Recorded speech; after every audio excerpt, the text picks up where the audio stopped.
Good evening. My name is Andrew Reeves. Thank you all so much for coming to join us tonight. I really do appreciate it. It's not my first time in Ohio, but it's my first time in Hudson, and it was beautiful coming in and making sure that I stopped in at Cuyahoga Valley National Park to go for a walk around Brandywine Falls. I'd been to Brandywine before a few years ago with the Institute for Journalism and Natural Resources, and it was just as cold then when we were here in March, but last time going the stairs down were just a sheet of ice. But we braved it because we wanted to see the falls. It was much nicer today than it was the last time I was here, but I took a different loop walk and it was still beautiful to see. Also beautiful to see a space like that that is as well loved by the community as it seems to be. It feels like it was one of those, if you build it, will they come things, and the fact that it's there is wonderful, but to see people out on a Monday in the afternoon, like hiking the trails and on their bikes and jogging was wonderful to see. So, my name is Andrew Reeves. I'm here, and you are all here, because I spent a couple years working on Overrun dispatches from the Asian carp crisis. And I am an environmental journalist. To tell you a little bit about who I am and why I started doing this. So I'm an environmental journalist. My background is in Canadian studies and Canadian history, and then I turned to writing about geography and environmental themes. I first learned about Asian carp in 2012 when I wrote a feature for them for a magazine up in Canada called This Magazine. And we had 6 weeks for me to write this and a budget of $0. So I did what any journalist does when they're trying to become an expert in something. I got on the internet and I picked up my phone, and I was able to call some people from Great Lakes St. Lawrence Cities Initiative and the Great Lakes Commission. I got the really high-level conceptual understanding, but it really did nothing to be able to indicate just the scale and the depths of what was going on. And when a friend of mine applied for a program at the University of King's College in Halifax to write a book, and she said to me, she was like, "You were really interested in that topic, and I remember you mentioning to me that there was so much that you never had a chance to focus on. You can write a book." Basically, you write a 2,000-word article, well, do that a lot of times, and suddenly you have 102,000 words. And so I thought, I can do this. And so I applied, and I got in, and I started researching the book in January of 2014. And as I said earlier today at the Cleveland Library, Ohio, and Cleveland in particular, has a very sort of special place in my heart for this book, because Cleveland for me is really where it all began. I was working at another job when the U.S. Army Corps of Engineers announced their Great Lakes Mississippi River Interbasin study back in late 2013, and they announced that they were going to start a series of public consultations. And I was working another job, and I was hemming and hawing about whether I wanted to write this book, and then I thought to myself, if you're going to do this, you need to take a bold step. And that bold step involved using vacation days, which I didn't have a lot of, to drive from Toronto down to Cleveland to attend an Army Corps town hall at the public library in January. And it was very cold, and it was very snowy, and I convinced my wife to come with me. I don't know why she did, but she maybe was just looking for a vacation as well, but she came with me. And I walked into the Cleveland Auditorium having no idea what to expect. And by the end of the evening, there was 100 people, at least. It was standing room only. Marcy Kaptur was there, the local congressperson, and there were other noted dignitaries in the room.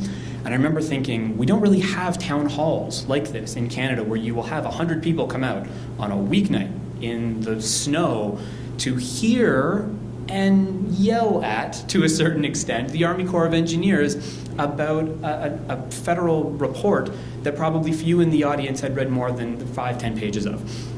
So that was my first sort of glimpse that people are here and they know about this topic, and they are dedicated and passionate and knowledgeable enough that they are willing to come out to hear, but also to be heard. And so if I was going to write something about this, this was the place to start. And so it was. It's a big topic, and I don't really need to tell anyone that. And I am aware of the fact that most people here in this part of the country are familiar with Asian carp. I'll go into a little bit of the Asian carp 101 just to make sure that there's some common themes that we're all sort of on the same page of, so we can talk about it tonight. But one of the things I realized early on, when I dove into the research for this, is that there were so many disparate themes that I wanted to discuss. And the topic spanned over many, many decades, from the 1960s through to today, and it spanned a vast geography, from Arkansas, where they were first introduced, down to the Gulf states, and then all the way back up now to, towards parts of Ohio and Indiana and Illinois, parts of Michigan, into Minnesota and Kentucky. And the more I thought about this, the more I realized, okay, there has to be a theme to be able to tie this together. So being a journalist, I chose very specifically to call this Dispatches from the Asian Carp Crisis, even though unfortunately Dispatches is now really in vogue as a subtitle for a lot of nonfiction books. I thought at the last minute about changing it, but I thought, no, I'm actually doing this right, unlike a lot of other people, because every chapter starts with a location. It's a place where I am starting this book. And I had to figure out how to begin to corral so much information. So what you will see with this is I classified it as an environmental travelogue, was how I called it. With the idea being that there needed to be a narrator, someone that was going to begin to sort of tie the vast geography and some of the themes I was going to get into together. I really did not want to be in the book, but one night talking with my wife, realizing that there was no character who was sort of common throughout, no agency who was sort of present on this issue for so many years, it had to be me. So you will see throughout the book that I pop up effectively to sort of take the reader's hand and to take them to a new place, to introduce them to new people, new concepts and themes. And so the book is sort of classified as a creative nonfiction. Creative not in that I have made anything up, certainly not, but creative in that I take the time in certain locations to be able to talk in a way that you might find more commonly in a fiction book. But I felt it was really important to be able to talk about the sights, the sounds, the real sensual and sensuous experiences that you can encounter when you're up to your waist in dead and dying fish, for example, as I was on the Illinois River. I wanted people to know what that felt like, to look at myself at one point and realize that any part of me that wasn't covered in rubber was covered in about 2 millimeters worth of blood, guts, and fish and slime. It's an interesting experience, and it was one that I wanted everyone else to have. So that tells you a little bit about the structure and the sort of feel of the book. So I'll take a step back for a second to talk about Asian carp so that we all sort of know what we're dealing with here. Presumably, if you're all here, people are familiar with Asian carp, I assume, correct? Okay. I'll just very, very briefly spell out. So when we're talking about Asian carp, we're talking about this family of 4 fish. You have grass and bighead and silver and black. And they're all worrisome for very, very different reasons. Grass carp is the one here in Ohio that you probably hear the most about, especially in the Sandusky, and fears of them getting into the Maumee River and making it into the western Lake Erie Basin as well. Grass carp they're all filter feeders except for black carp, which I'll talk about in a minute. They move through the water column and with their mouths open and basically will just eat whatever comes in. But grass carp does this really fascinating thing that no other fish really does all that well. Few other species do it well either. They can contract all the nutrients that they need, specifically from plants. So another example, you might think of this giant pandas, for example, eating bamboo. They need to eat such huge amounts of it in order to be able to get the nutrients they need, because plants are not a particularly nutritious diet for them. Grass carp are the same as Canada geese. Anyone been to a park after Canada geese have been through there? It's the same sort of thing. They have to eat so much and they poop so much in order to be able to get the nutrients that they need. And it's the same with grass carp.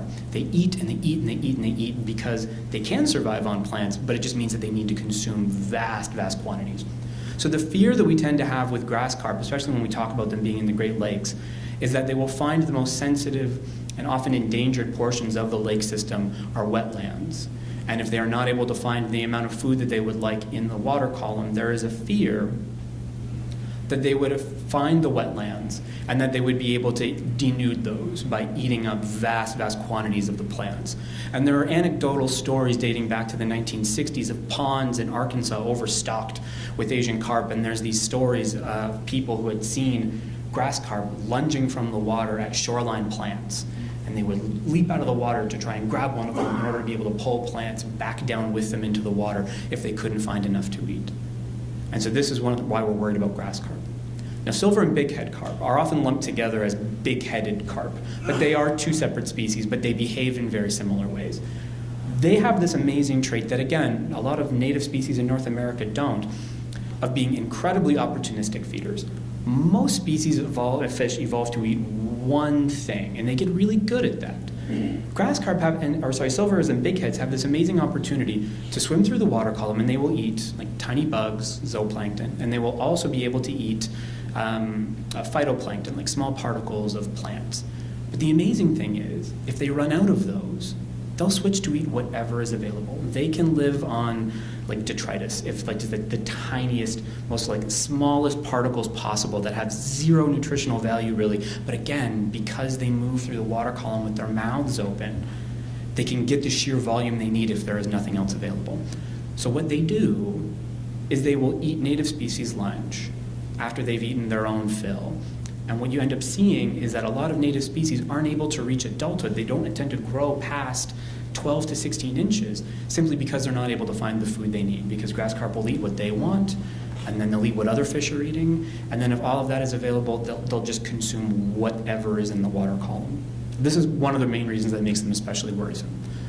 Black carp, I'll admit, I don't spend a lot of time talking about in the book. I address it at the beginning, and the reason why, it's on a different timeline than the other species.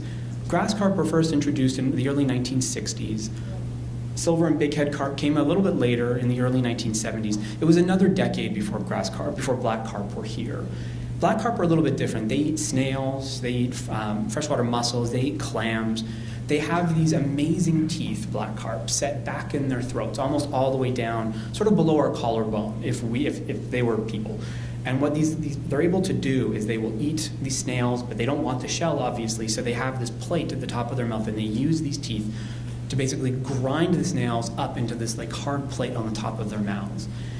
And what they're able to then do is spit out the shell that they don't want and bring the snail into their system. But again, sometimes black carp can reach 90, 100 pounds in some cases, that a fish that size, they're not necessarily waiting to be able to spit out the shells. They're so big that they will just gobble up as many of them as they can, and they will let their stomach enzymes basically break it all down.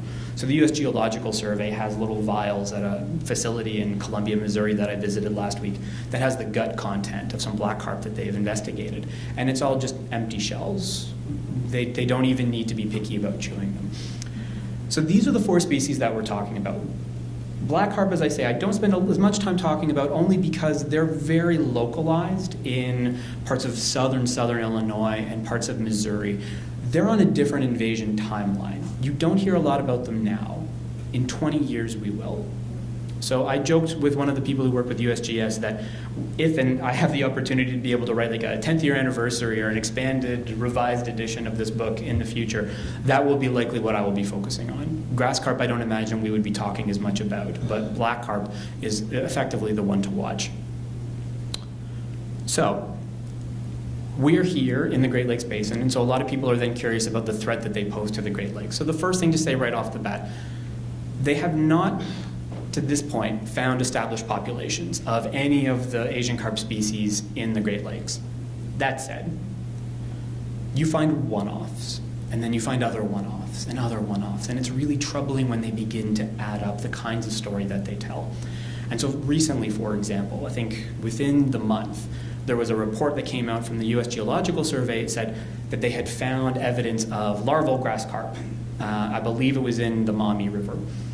Now, I read this and I'm thinking a lot of people are going to see this and they're going to take this as like really, really terrible news. And it's certainly not good news, but an interesting thing to put this into context.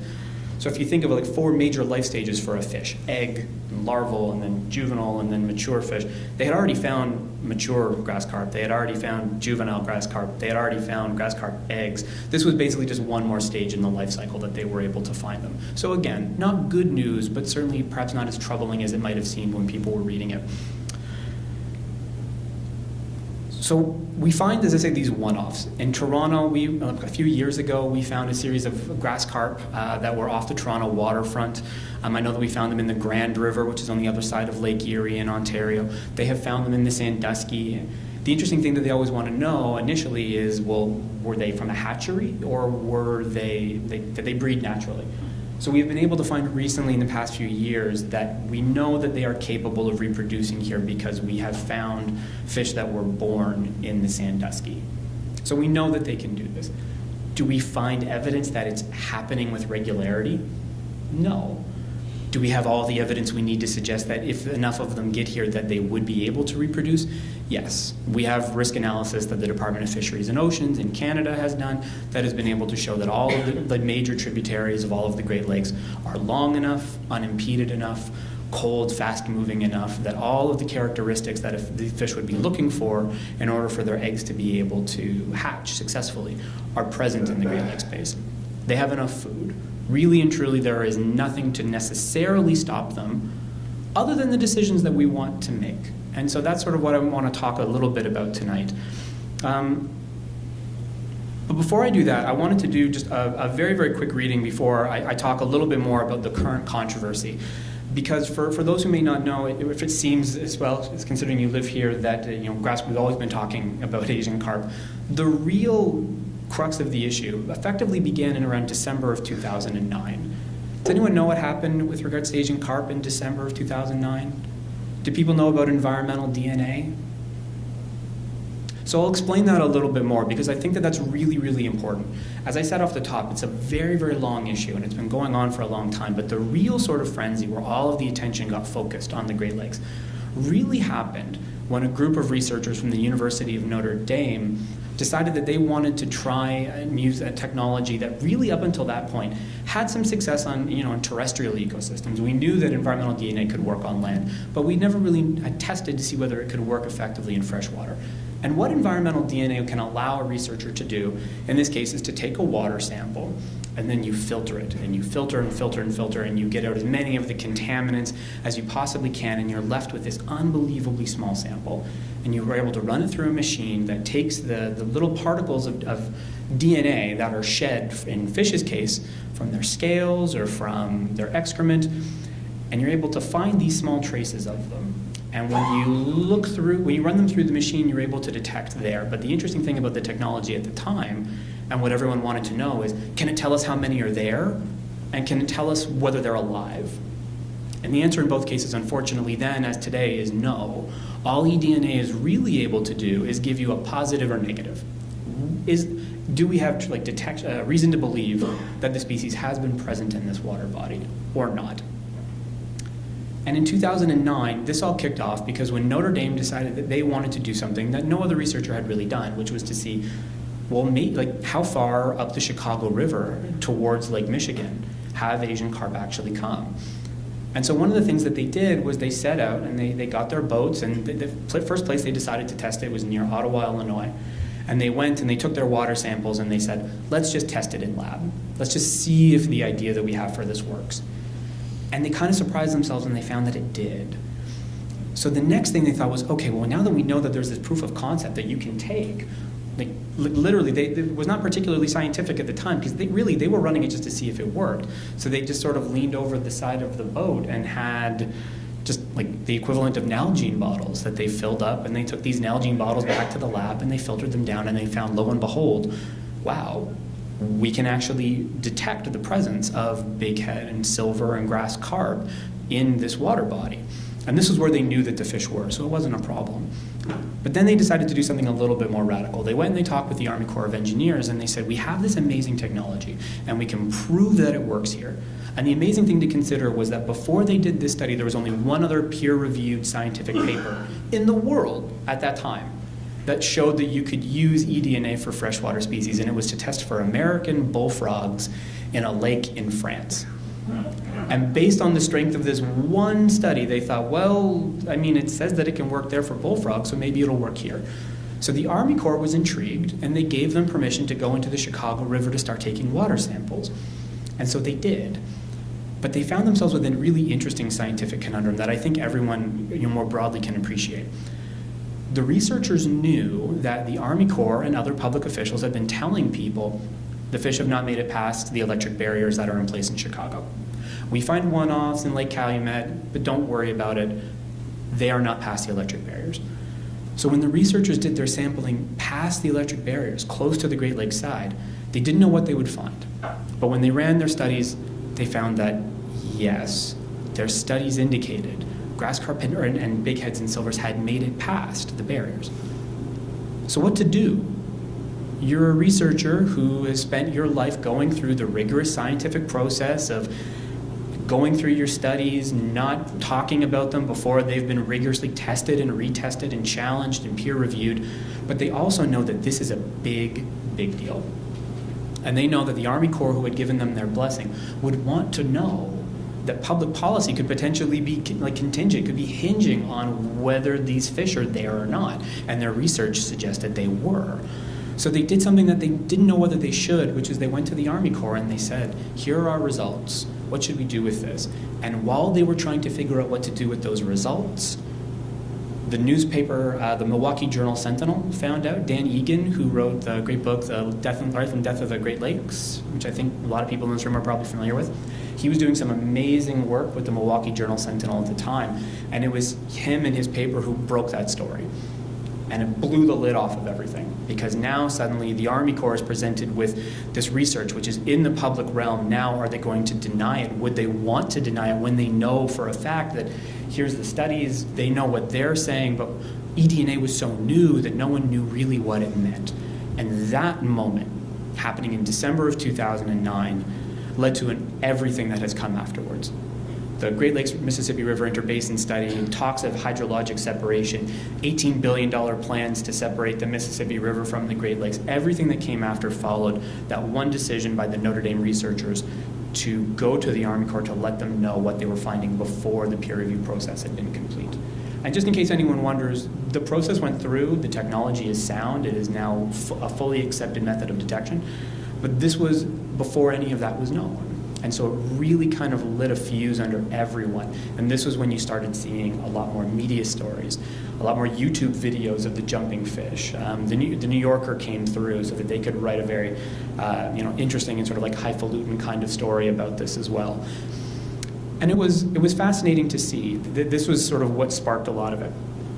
So everyone then really turned their attention to Chicago. But where I sort of want to take you for a bit of a reading that I'll do to give you a sense of the book and the flow is down to Fort Wayne, Indiana. Has anyone been to Fort Wayne? Are people familiar how Fort Wayne fits into this story? Couple, okay.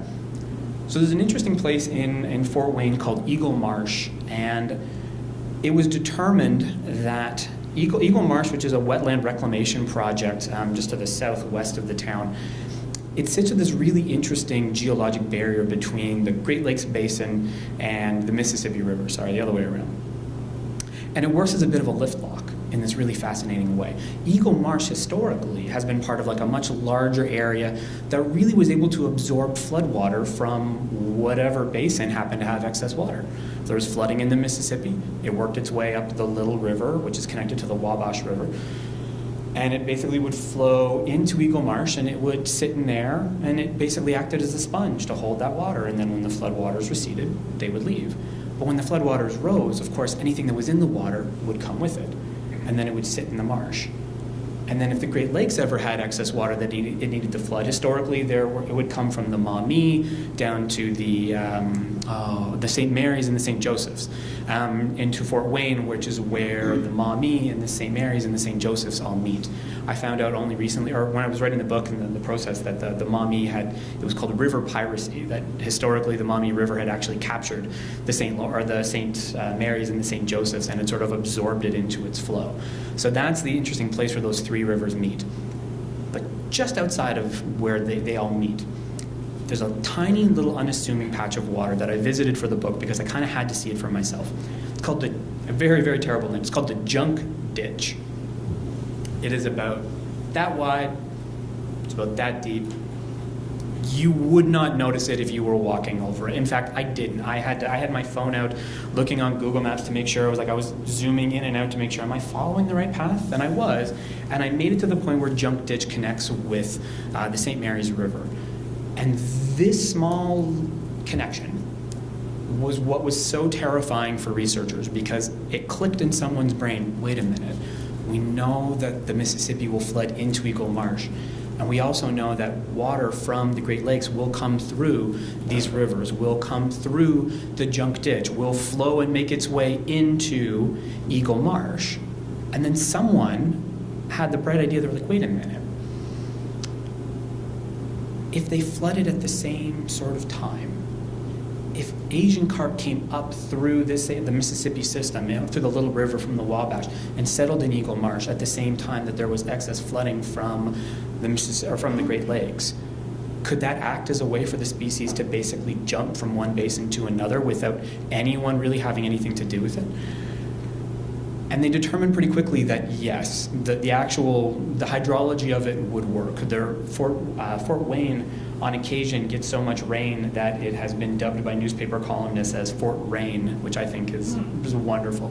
And so they know that it floods so frequently that this can happen. Because a few years ago, when there was that kind of like catastrophic flooding, the once every 500, once every 1,000-year storms that seem to be happening with more regularity these days, they had found common carp and catfish that they know to be present in the basin, but not present in Eagle Marsh. They knew when the Mississippi side flooded, and then the woman who was in charge of conservation at Eagle Marsh came and found catfish and common carp in her nature reserve, which she knew are not normally there. So it presented this idea that they know that the fish can then come in. So before they waited to find out if the fish would be able to get out, she was at a resource conference and spoke, and someone said, "Wait a minute, I think that we might have a problem here." And then sure enough they did. So what I want to talk to you about, this was the Little River Wetlands project that runs Eagle Marsh in Fort Wayne. So I wanted to do a little bit of a reading that sort of explores the Little River and what is happening in and around Eagle Marsh, which has been designated by the Army Corps of Engineers as the second highest likelihood vector point, they call them, for where Asian carp might make the jump from the Mississippi River system into the Great Lakes. Number one is, of course, Chicago, but a not too distant second is Fort Wayne, Indiana.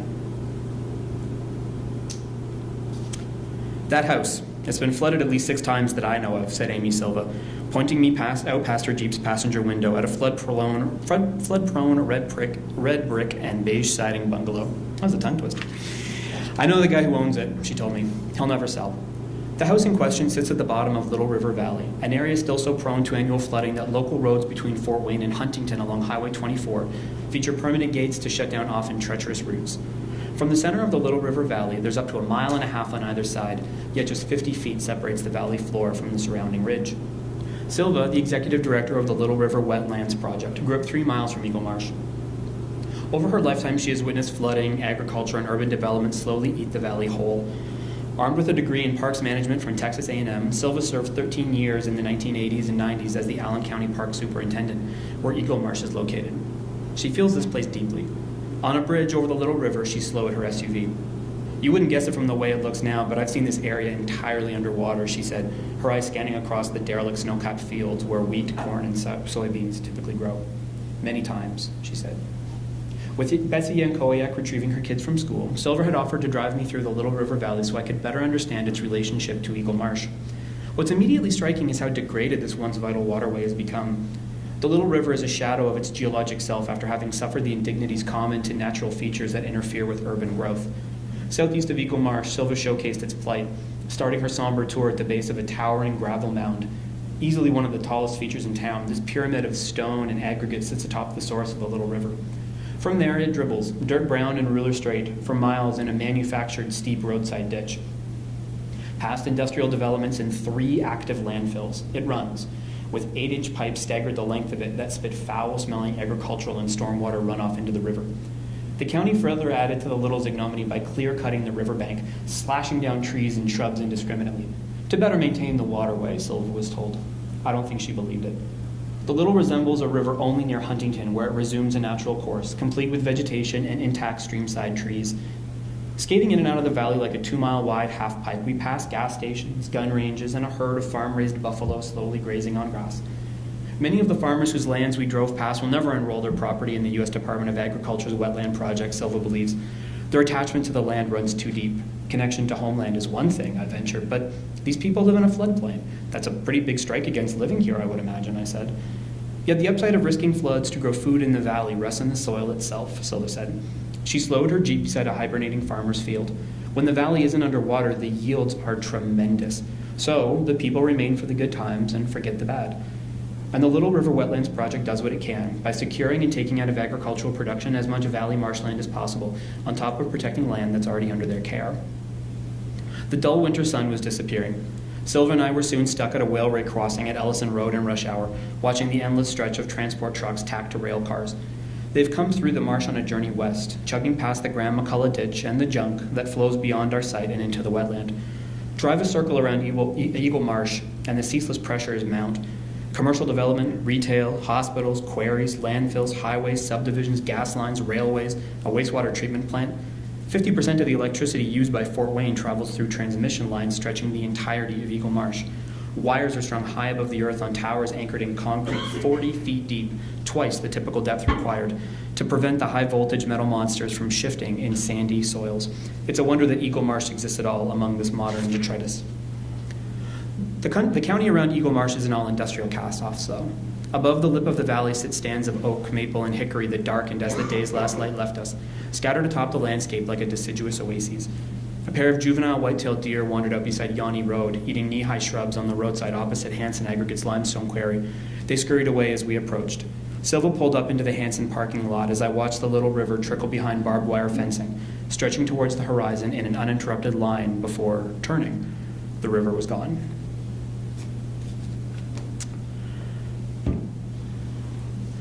So, I wanted to talk a little bit about what happened after that 2009 discovery, because one of the main things that happened beyond this increase in public attention was the fact that we started talking about what we can do about this, which I think was a really interesting turning point, because up until that time, we hadn't. There were early studies dating back to the 1960s when the fish were first introduced that suggested some of the problems that they might cause. But everyone sort of collectively realized that while it was a bad idea, no one, eventually I should say, no one really talked about what we could do about it. It's almost as if as we watched the problem get worse and worse, we sort of surrendered to it, like we knew it was beyond our control. But after 2009, there was a significant spark to do something about this. And one of the major issues that came up immediately afterwards was the idea of hydrologic separation, which is sort of where I entered the story with the Great Lakes Mississippi River study.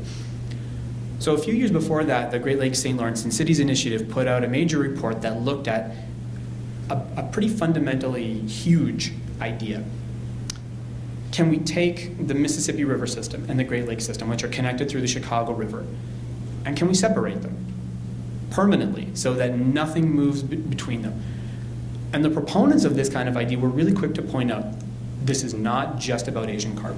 If you live in Chicago, you're used to the idea of your basement flooding anytime there's heavy rains because they have combined sewer overflows. I know that Cleveland and has a lot of those as well. So this is a common problem in a lot of cities throughout North America.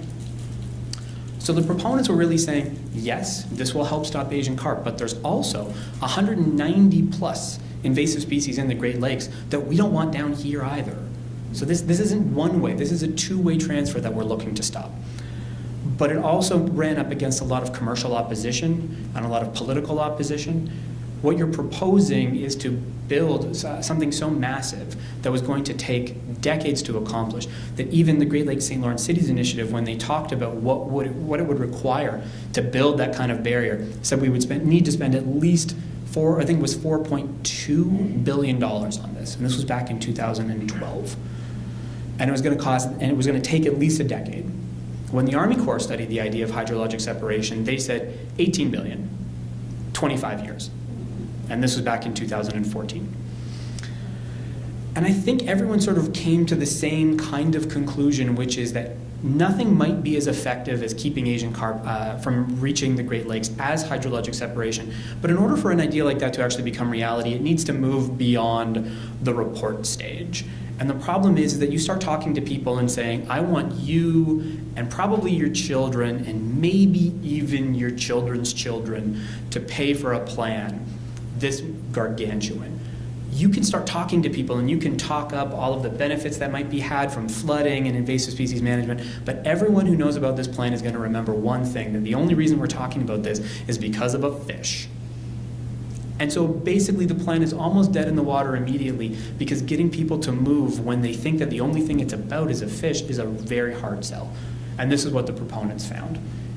Between that and the fact that there were a lot of very valid complaints from groups like American Waterways operators that own a lot of the marinas and the barge traffic in the Chicago River, they said as soon as you put in permanent barriers, you're slowing us down, you're putting more trucks on the road, you're going to increase the cost of consumer goods. All which factored into these conversations. So hydrologic separation was really the big sort of elephant in the room. And while that was going on, there were a lot of other people in different organizations that said, maybe that's never going to happen, but we can't just sit back. So they really started diving into other smaller potential solutions. And I think that this is what ends up having a lot of value, and this is sort of where I want to lead you all. Hydrologic separation is the big picture solution, but assuming that as good as that might be, it's probably never going to happen. Even the people who are supportive of it don't really talk about it anymore. There are small scale solutions that I think are much more feasible. They are very effective, they are much more affordable, but they are still going to cost money and they are still going to require public support. And that I think is a really important factor to keep in mind. So when I talk about things like this and some of the sort of the small ball solutions, as I call them, the first one that I really want to highlight is the incredible work that commercial fishermen have done, and I say fishermen because they are all men that I met, who are working on this issue in Illinois to be able to reduce the amount of Asian carp that there are directly south of the barriers in the Chicago River. Part of the Asian Carp Barrier Defense Project run through the Illinois Department of Natural Resources. Someone, a few years ago, after 2009, had the great idea that people have gotten really good at catching fish, catching a lot of fish. So how can we get them to do this? Well, ideally, there would be a market for them. People would want to go out and catch them. There would be too many people trying to catch them, ideally, if there was a market for them. But there's a lot of reasons why there's not a market. And if people want me to talk about that a little bit more, I'd be happy to in the Q&A. But the end result is fishers are paid right now anywhere between 10 and 25 cents a pound to go and catch silvers and bighead carp. And it's not worth it for them. They're never going to do it at that rate, nor should they, because Asian carp are incredibly smart, they are very hard to catch, and they are violently rough on the nets that you put in the water, which means you're either replacing your nets every 3 weeks, or you're basically saying that after you have fished all day, you're going to go home and spend your entire evening repairing nylon nets, and no one wants to do it, understandably. But Illinois caught on this great idea that if we can pay commercial fishermen $2,500 per week and not put a quota system in place that makes them behave recklessly, really just kind of spur them on with a sense of competitiveness and camaraderie. How wonderful it would be if they can go out and actually hit certain parts of the river, certain pools in the Illinois River again and again and again. Maybe we can remove an awful lot of fish. And that's exactly what they found. In the 6 years that program is running, they've removed over 6 million pounds of bighead and silver and grass carp from a section of the Illinois River stretching from Joliet, south of Chicago, I believe over to the Starved Rock Lock and Dam, maybe down to Peoria, but not that far, I don't think. It's a huge amount of fish, and it's come at a relatively affordable cost. And I want you to keep some of those figures in mind when we're talking about ways to be able to deal with this problem. $2,500 a week to create jobs in parts of the country where jobs are often hard to come by, well-paying jobs with very few strings attached other than to just do their best to haul those fish out, which is what they're good at doing anyway, versus $18 billion to the Army Corps in the hopes that what they're able to accomplish actually does what they say it will. And of course, there's never a guarantee. But we know that they're actually having a very significant impact in the Illinois River, and how do we know this? Well, we can see it in the fish themselves. It used to be that you found the biggest bighead carps, and I'm talking the kind of fish that when I found them, I'll tilt the mic for emphasis, when I was handed about a 45, 50 pounder, I had to bend my knees. I was to reach under the gills and to just grab it. I was but to bend your knees to get the strength up, because they are big fish. And hawking them to the other end of the boat was a very, very labor intensive process. But they're doing this every day. But what you're finding is initially, those really big fish used to be further south in the Mississippi system, but now they've moved closer and closer to the Chicago River as the leading edge of the invasion has moved closer to the Great Lakes. But it tells you something from a biological perspective. When you're finding those big fish, why are they getting big? Well, they're getting big because they don't have as much competition for food. And why don't they have as much competition for food? Well, of course, it's because you have groups of people who are going out every single week to fish those same spots again and again and again. And it's proving to be very, very successful. Interesting still, though, that they have to be very selective in how they do this, because these fish are so unbelievably smart. They have to give themselves 2 weeks before they will go back to the same stretch of river in order to be able to fish them again, because they found at the beginning in trial and error, if they went to the same part of the river every week, their catch in that second week would be a fraction of what it had been the week before, because the fish remember. They learn. And they knew what the experience was like of the engines. They remembered the experience of the nets. and they learn to avoid them. They are also smart enough to know that the nets don't often reach all the way to the bottom of the water, and that if they go down to the river bottom, that they might be able to stand a greater chance of success and safety there. They also know that they can effectively wait the fishermen out. These are unbelievably smart fish, which poses some very significant challenges when you're thinking about ways to be able to remove them. So fishing, I argue, has proven so unbelievably effective that the idea of containing this to such a small section of the Illinois River doesn't make an awful lot of sense to me. It would be wonderful if there was a market for it. But I'm encouraging states, basically, whenever I give a talk like this, to be able to put their money where their mouth is. And if we are talking about the value of local waterways and how much they mean to us on a political, on a social, on a sentimental, on an ecological level, surely in every state where there is water, there are people who are trained to fish and are probably very good at it and maybe even are looking for work.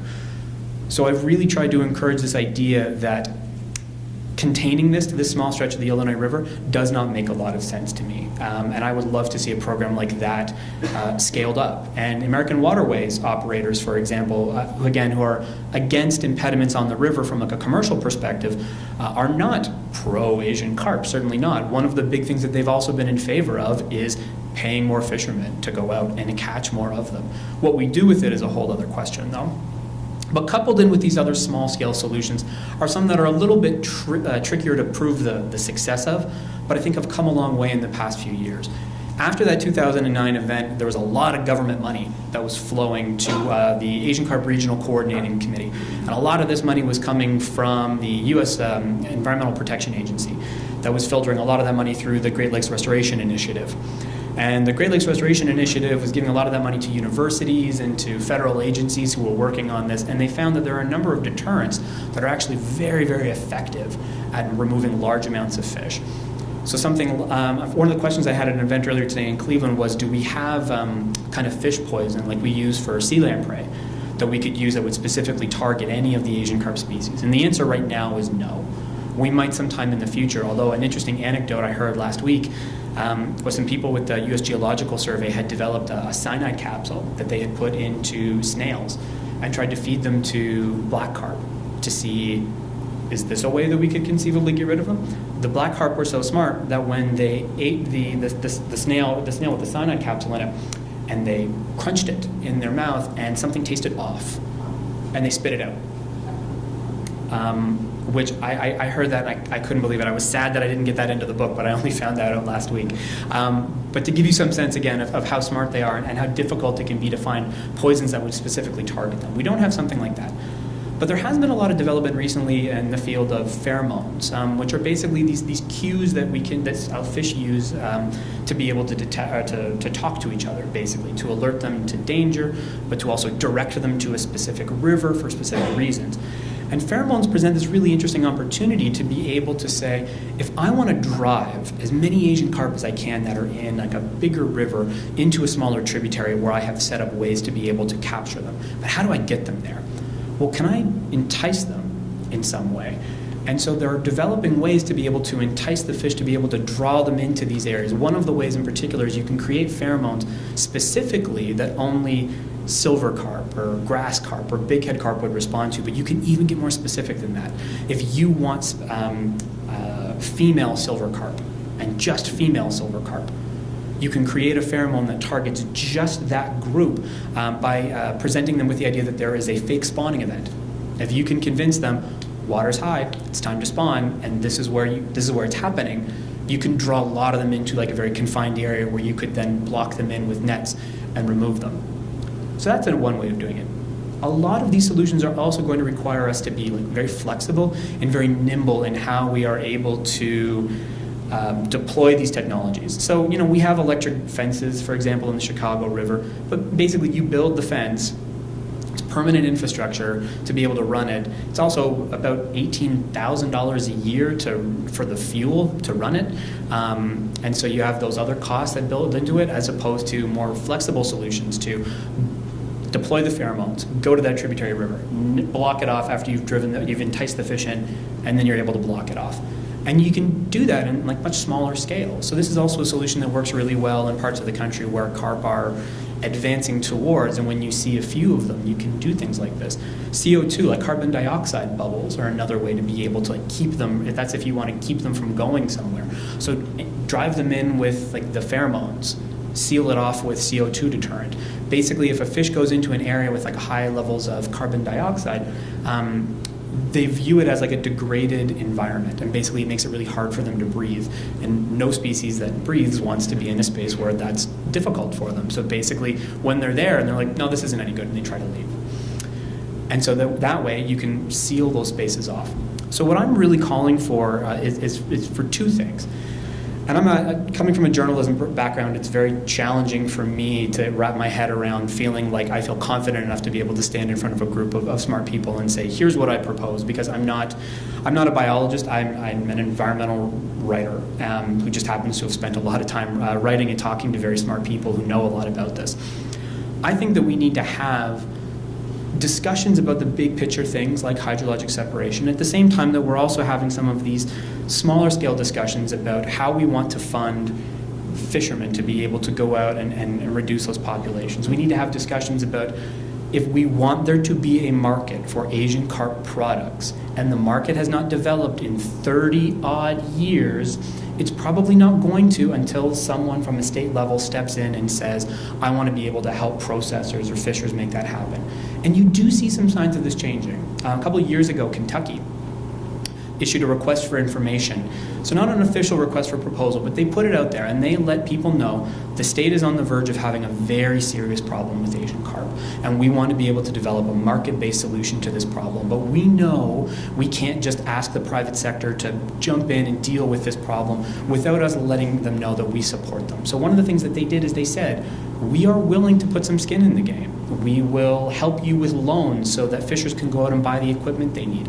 We will help ensure that there are processors that are set up to be able to take your fish if you catch it. We'll help offset some of the loans for those processors so that they can build the facilities needed to process them. And I think it's a really interesting model that I think more states would do well to say, if we want to do something about this, the idea of sitting back, as so many states have done for so long, saying, they're a resource. Why would we want to subsidize this? The market will develop itself. It hasn't.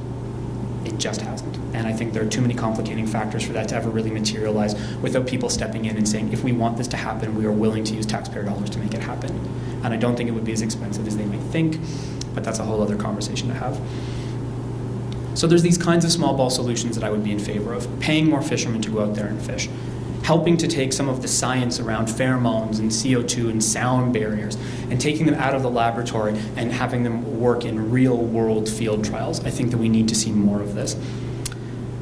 But also, one of the things that I want to leave you with is I was thinking about how it is that we think collectively, I believe, as a society about Asian carp. And I created in my head what has been a bit of a pyramid in terms of ways in which I think that we have responded to this. And I've kind of, unfortunately, when I came up with the acronyms, it reads from the top down as CURSE, which I think is maybe a bit of a doomsday sort of sounding acronym, but it's not all that bad. So starting from the bottom up, I think there are sort of the social responses that we've had to Asian carp.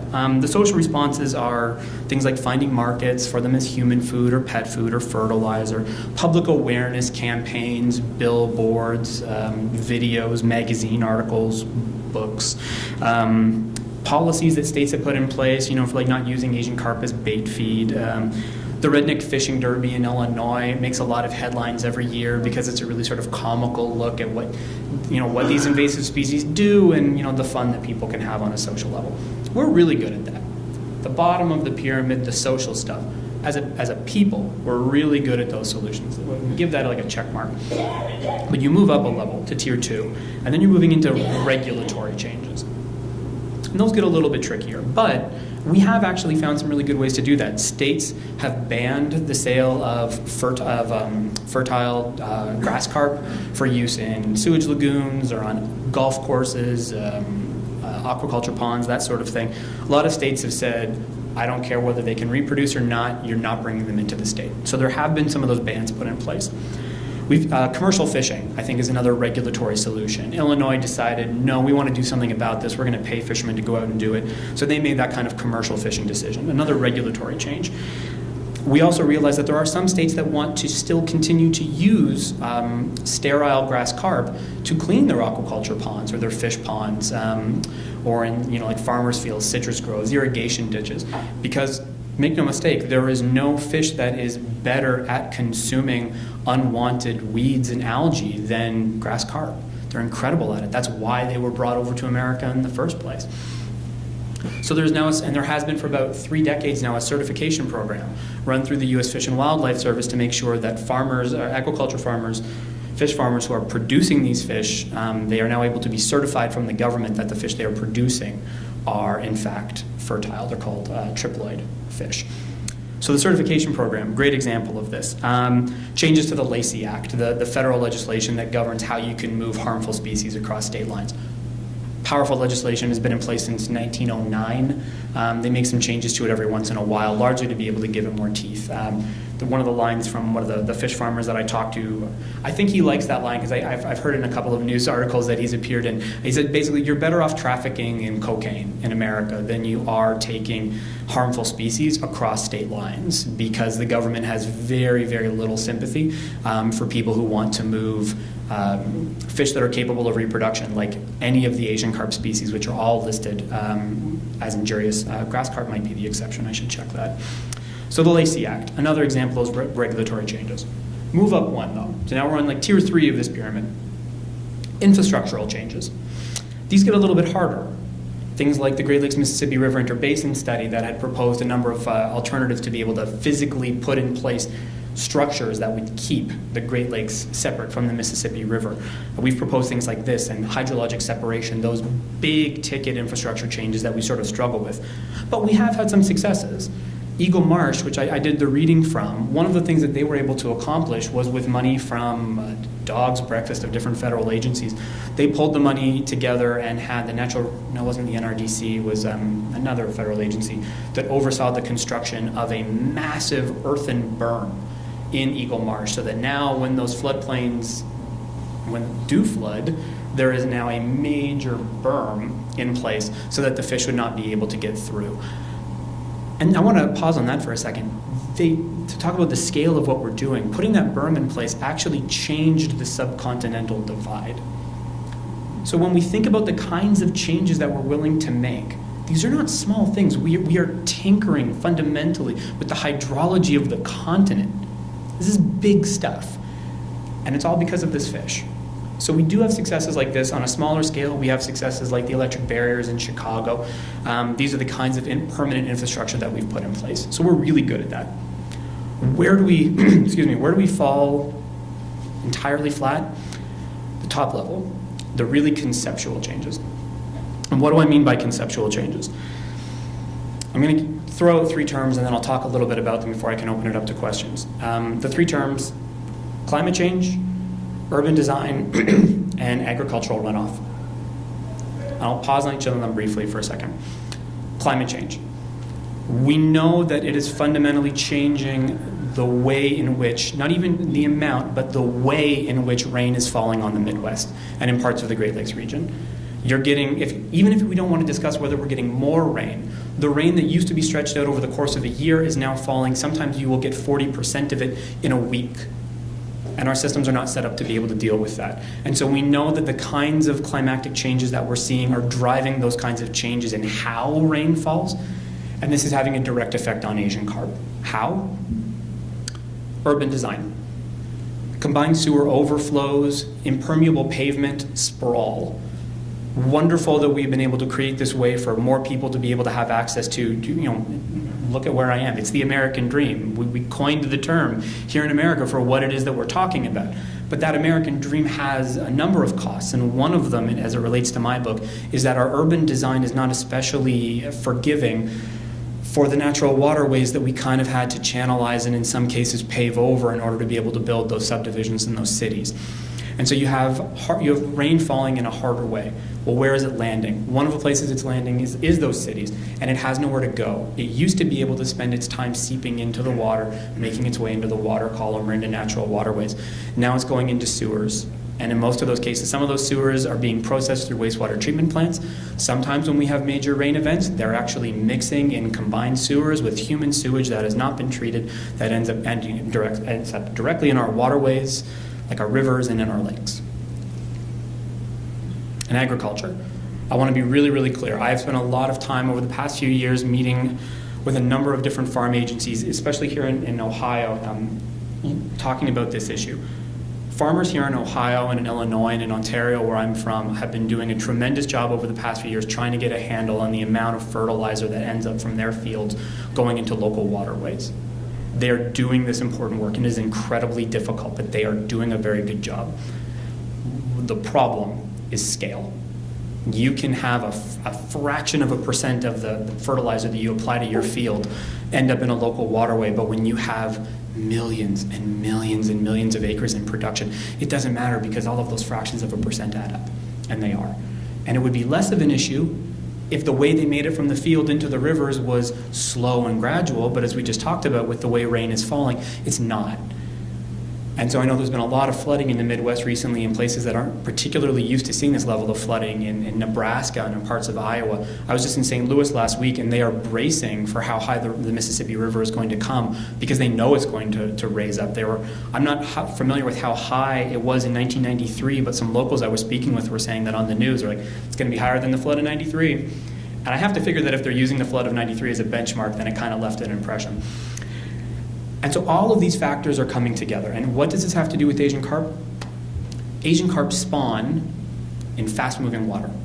And so we're seeing this happen with these high-level water events, which is increasing the amount of flooding that we're seeing. Asian carp take those moving waters, those fast-moving waters, as a spawning cue. And then after those fish have spawned, the floods also make them more active because it is then washing all of those nutrients into the water. And what is happening as a result of all those nutrients in the water? Well, we see it in the western basin of Lake Erie every single year. It's algal blooms. And so you're seeing this huge burst of nutrients and fertilizer in the waterways. What is that doing? It is creating a buffet for Asian carp. So the fertilizer is creating a buffet for them. The rain that's falling off of the landscape, it was because of climate change, is also changing. It is making it faster. It is literally the perfect conditions that we could be creating for them. And this is a problem. And this, as I said, going back to the pyramid I talked about earlier, this is the conceptual level. This is the really, really hard stuff. But this is also, I think, in some cases, the most important, because compared to solving problems like this, finding the money to pay commercial fishermen should be easy. Much more so in comparison to talking about fundamentally redesigning the way we grow food, or the way we build our cities, or the way we build green infrastructure in our cities. And those are difficult questions to grapple with. Finding money in a budget shouldn't be that difficult in comparison. But they're not siloed. And this is the important thing to consider here as I'll wrap up. If we think that we can do something about the Asian carp crisis by finding the money to pay commercial fishermen and using the pheromone technology, getting really, really good at fishing them down, and we think, yes, this will lead to victory. It will help, but if we don't fundamentally address some of these conceptual issues, we will never fully get a handle on the Asian carp crisis. And that, I think, is the bigger conceptual issue that we all struggle with. So I was asked at an event last week, where do I find hope? I find hope in a couple of ways with regards to this issue. And the first one is the fact that we know what we can do in big ways and small to make a serious dent in the Asian carp problem that we're having. The challenge is that it is no longer an ecological question. It's no longer even like an economic question. This is politics, and this is a social issue. Do we actually care enough about these waterways to do something about them? And if we do, then it becomes an economic question of, well, how do we want to address this, and where's the money going to come from to deal with that? And if the money is going to come from the people as a whole, then it becomes a political question, which can be a much thornier issue. But none of these things are as challenging as addressing climate change. None of these things are as challenging as changing the way that we grow food or design our cities. So I think that these are the places that we need to start if we ever have a hope of being able to get a handle on this. And I think that all of the struggle and all of the interest that it's had on the Great Lakes recently and all of the attention that Asian carp focused on it really did one thing, which is very tremendously important. It got people talking about this. And I think having that discussion initially with like a big picture solution like hydrologic separation, it got the ball rolling. And that's probably not going to be the direction that we take. But it's always good when you're making big decisions to have something to sort of like position it against. And if we don't want to do that, we have to come together to spend money to be able to solve that problem. But who we want to give the money to will determine an awful lot about the kinds of solutions that we suggest. So I dip into sort of more progressive, like environmental conclusions, only in one respect. And I'll leave you with this, I promise. One of the things that we have done to our waterways over the past few years is we have bended them to our will. We, especially if you look at the Mississippi, we have made it tens, or if not hundreds of miles shorter than it used to be. It used to meander. And a lot of our waterways used to meander, and we've straightened a lot of them. And we've made them a bit deeper, and we've made them faster. And we eliminated a lot of the wetlands, because what do wetlands do? Well, they absorb floodwater, but it was also really valuable real estate. And so we drained a lot of them, and then got surprised when water continued to go where water has gone for millennia. So one of the solutions that I propose, which is a little bit more, perhaps a little bit more pie in the sky, if we can find a way to be able to return some of our waterways to the more natural state that they have historically enjoyed, we stand a greater chance, I think, as well of being able to combat Asian carp, because if we manage to make the waterways what they once were, we create a way for native species to come back. How could we change their home and then wonder where they went? Well, they didn't want to live there anymore, and they didn't want to live there anymore because we made it uninhabitable for them. So if we make it habitable for them again, we can hope to see these native species come back. If we can begin reintroducing some native species, if we're fortunate enough to do that, species like alligator gar are strong enough in a lot of cases that they would be like a vital predator to eat juvenile Asian carp. If we can reintroduce freshwater mussels, which are one of the most endangered species as a collective in all of North America, bring them back, and they begin to be able to make the waterways healthier, rebuild the wetlands, and we have a place for some of that floodwater to go that is in our basements, and rebuild those wetlands, and you have a place for native fish to be able to grow in a way that they now sometimes struggle to be able to find that space. Clean up those waterways. And my argument at the end of the book is that even if it fails, even if I say if we do all these things, they stand a chance of combating Asian carp, even if I say we do all of this and we then take the initiative and we do all of this, even if it doesn't do anything about Asian carp, what are we left with? Cleaner rivers? Healthier ecosystems for, again, all of the species that depend on it, but also for us? And so this is what I loved about that, is that there's this wonderful idea that was sort of articulated to me by many people as I was researching the book, that we cannot go wrong if we end up finding ways to be able to improve those natural waterways. And in the end, we might end up being able to do something tremendously important to be able to combat an invasive species that, if nothing else, has made us all remember that we love the water that we live near, and now it's time to act like it. Thanks very much.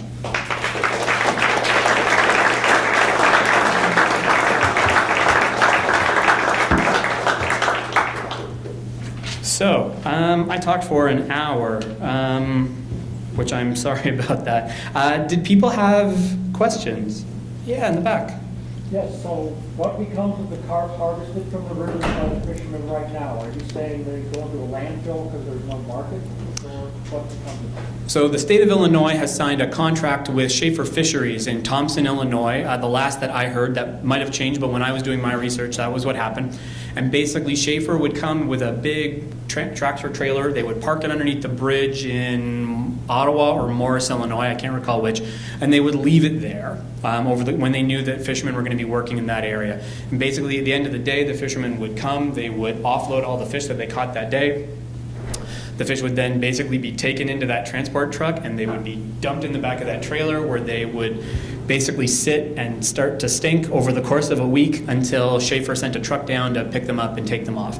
And all of those fish, I believe, because they had been out there for so long, nothing could be done with them other than turning them into fertilizer. My interesting experience in that fertilizer house was that is the one time I've conducted an interview as a journalist that I had to slowly back out of the space because I thought, honestly, that I was going to throw up during the interview because it was... the person I was with is just so desensitized to it that he didn't notice. But I remember thinking to myself, Andrew, please don't throw up on your test subject or your source. That's a really bad idea. But it was some fierce, that smell. So that's what happens with them now. In other cases down in Missouri, they were doing a unified fishing method a couple months ago at Creve Coeur Lake to be able to haul some fish out of there.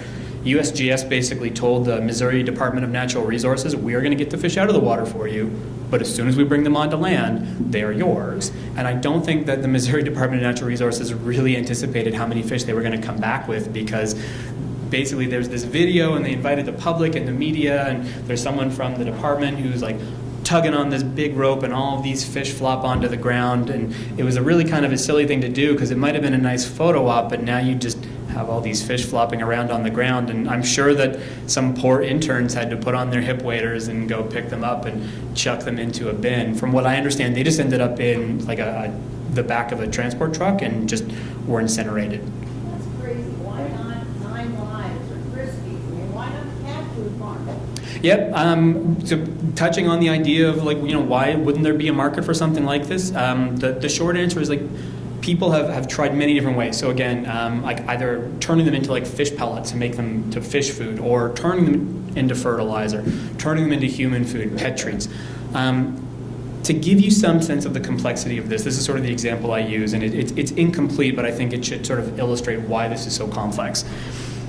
So when you go back to the fishermen, the people that are out on the water, they're getting 10 to 25 cents for it, which isn't enough for them. So if they're going to be paid enough, who's going to pay them? Well, they're going to be paid by the processors. And the processors are going to look at this and say, okay, say that I do want to turn them into fish pellets. That's going to cost me money to be able to either upgrade my operation, or if I'm someone like an entrepreneur that wants to build that operation in the first place, I need money to be able to do that. And so then you go to a bank and you say to that bank, I want to upgrade my operation, or I want to start a new business processing Asian carp. And the bank might look at you and say, you want $9 million to be able to haul a fish out of the Illinois and Mississippi River, when the federal government and state governments are collectively spending hundreds of millions of dollars to remove and destroy as many of them as possible. Do you know how many fish are in the water? How sustainable is this operation? What will you do when you potentially run out of fish? Say you run out of fish in the local area, how far are you willing to truck them in, and who's going to absorb those costs? And then it begins to spiral in this complicated way. But I think that you have a solution. I just don't buy into that. I just keep thinking that somewhere the right hand isn't talking to the left hand, and somebody is pitching the big pet food people who have to, we do a ton of pet food in this country.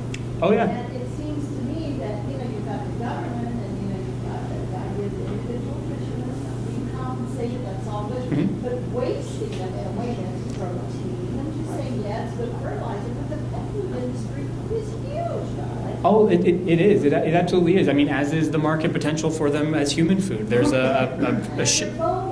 Yes, but they are very bony. But there is a chef down in Louisiana who has gotten a trademark to rename Asian carp to call them silverfin. And he spent his own money to be able to get the trademark on this. He has silverfin. He claims that he has developed a way to be able to process them in a 50-50 split between machine technology and human labor to be able to cut down on some of the costs for processing them. He believes that the future for them actually is in institutional food settings. So prisons, casinos, hospitals, cruise ships, places that you're actually going to be seeing like a lot of people who need a lot of protein in a really, really short amount of time. So there are a lot of ways to do it, but again, it's the economics, the chicken egg of it that comes up from time to time. Have you ever tasted them? Yeah, I've had them twice now in 2 different ways. They're I mean, again, the bones become a separate thing, but beyond the bones, the actual flesh itself it's a whitefish. If you were presented it on a plate, if you were not a discerning fish consumer, and you tasted it, you probably would not be able to tell much difference between that and a lot of other like whitefish that come out of Lake Erie. I've had it smoked. I didn't really enjoy that because it mostly just tasted like smoke because it's very adaptive. It basically just takes on whatever flavor you apply to it. So the smoked fish just tasted like smoke. They kind of eat a lot of grass or a lot of plants, you know, all kinds of fish, particular thing, catfish, it tastes very vast. So when we're talking about eating them, it's not often grass carp. It's usually silvers or bakeheads. Grass carp might be a separate situation because of what they're consuming. You might find that it changes the taste of it. From what I've heard, very few people would want to eat it in such a way that you would be enjoying it for the flavors. I mean, so for example, the second way in which the way that I ate it was in a fish ball that had been like wrapped in breadcrumbs and deep fried, and there was like a butter sauce put on top. And I had to ask myself in the book, was it the fish that I enjoyed, or was it the deep fried and the butter sauce? And I think the answer is the latter. It's the butter sauce and the deep fried.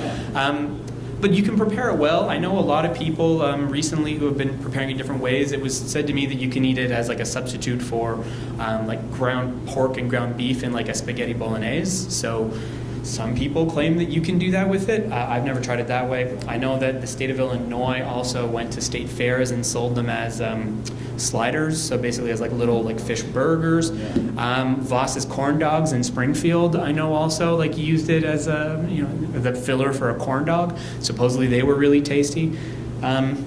People I think are willing to eat them. We just have not really found a way to be able to make the economics of it work. Yeah. What about the idea of tapping into Madison Avenue? They are the most sophisticated mind shape.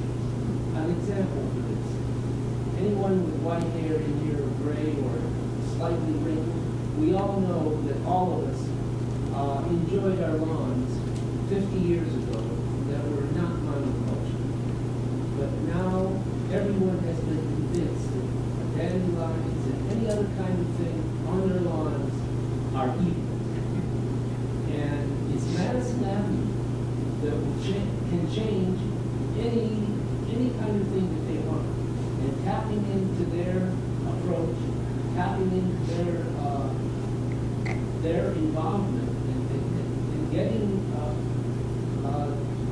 them to help us understand the need for some changes that you have outlined. Really, we're facing some serious things, and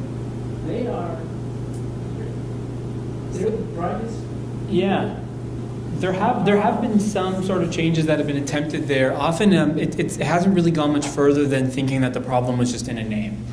And so, again, the chef I referenced earlier who had gotten the trademark on silverfin, he was convinced that this was basically a marketing problem, that you could find ways to be able to catch them, you could find the money to build the processing capacity, you can get people to eat them. They just needed to be convinced that they weren't eating carp because there's not a lot of interest in that. At least there hasn't been historically. So I know that there was another interesting case that kind of made the late night talk show circuit a number of years ago, when there was someone who was working at Kentucky State University who started labeling Asian carp as Kentucky tuna. Until they were shut down by the FD or the Food and Drug Administration and told you can't call it that because you're lying. It's not either of those things. It's Asian carp. So far, some of the efforts that have been made to try and tap into those kinds of changes haven't really gone much further beyond the name, which is perhaps a shame. There might be other opportunities there. Someone just needs to step in and to actually see the opportunity, which states believe exists, but few other people seem to. Yeah. Well, what are the natural predators of the Asian carp in their native environment? They often grow so big there that they become one of the bigger fish in their area. So I don't believe that there are many.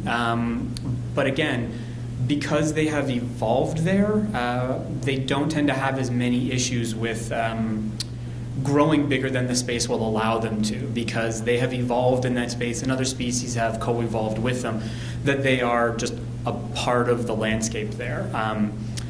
I mean, predation is a tricky thing. It would be nice if there were, like, native predators that we could, like, think about, or finding other native fish here that might be able to prey on them. I think it would never be anything more than, like, one piece of, like, a larger puzzle, which is why when it was sort of revealed a few years ago, I believe, that people suspected alligator gar, which is a native fish here, that they might be a prime candidate for helping to boost their numbers because they would prey on juvenile Asian carp.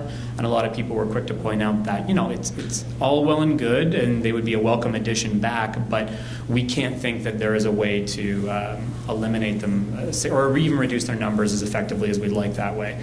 I mean, the interesting thing right now is that you have U.S. Geological Survey members who are working really closely with their Chinese counterparts, but for very different reasons. They're sharing best practices, but they're using them for completely different ends. So we'll share ideas with the Chinese about how we can best capture them, except in their case, they're capturing them because they want to eat them, and we're capturing them because we want to put them in a bin and incinerate them. I'm going to cut it Oh, off sorry. here because we need to get him in the back for signing of books. Please take your questions to him in the back. But I hope you enjoyed the program, and